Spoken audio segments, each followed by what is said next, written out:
Choisir du thon en conserve parmi toute l'offre disponible, c'est du sport. Identifions d'abord les deux gros joueurs. Ce qu'on appelle thon blanc est le thon germont. Et dans les conserves de thon pâle, deux espèces de thon sont présentes, l'Istao et à nageoire jaune. Je ne m'attendais pas à ça, mais le thon pâle a un goût beaucoup plus prononcé, un goût de poisson beaucoup plus prononcé. Goût de poisson. Oui, oui, c'est ça. Mais le thon blanc est beaucoup plus subtil. Autre différence, le prix. Le thon blanc est généralement plus cher que le thon pâle.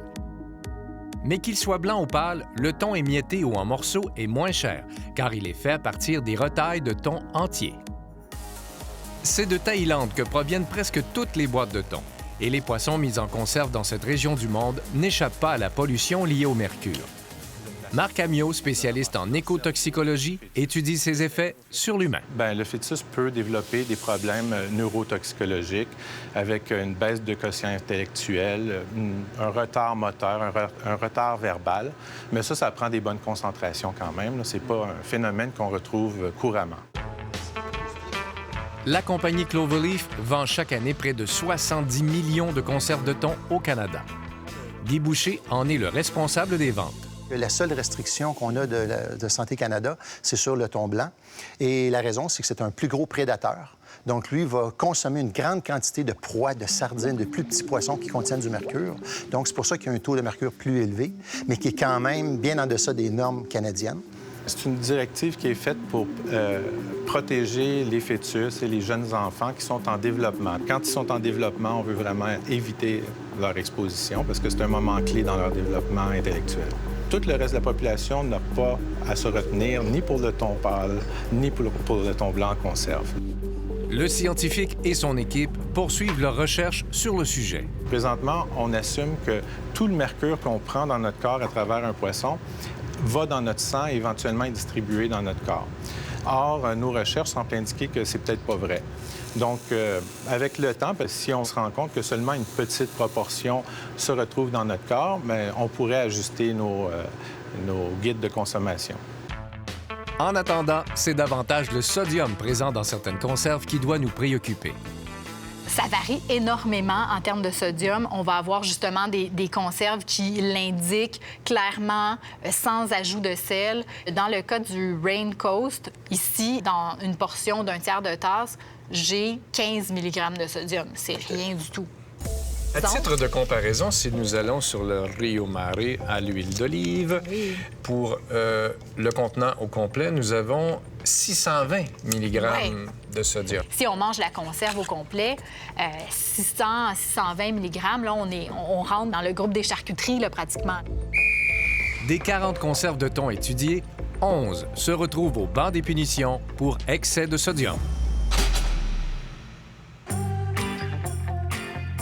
Si on parle de protéines, oui. Est-ce que c'est une source de protéines intéressante, oui. le thon en conserve? Oui, le thon en conserve, c'est une très bonne source de protéines. Encore une fois, c'est pratique.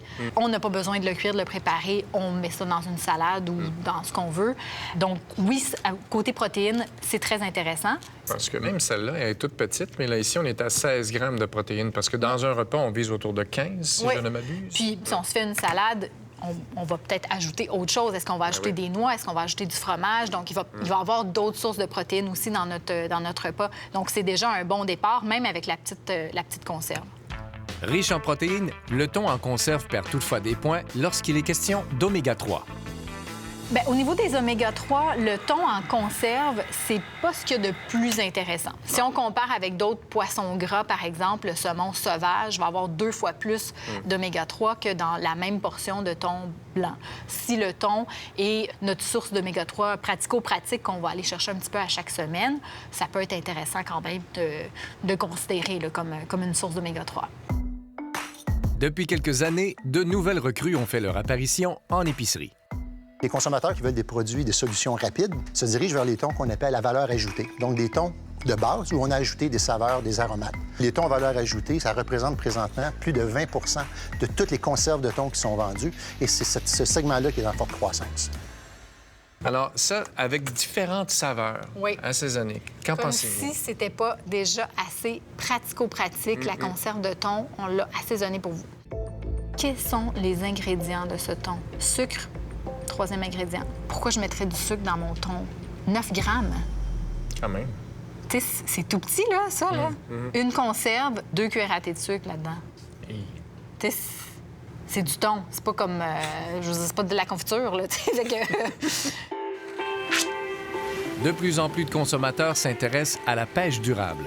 Les fabricants ont compris et de nombreux logos ornent les conserves. Amis des dauphins, aujourd'hui, c'est plus tellement pertinent comme certification. Puis je pense qu'on devrait plutôt se fier à des OceanWise, MSC.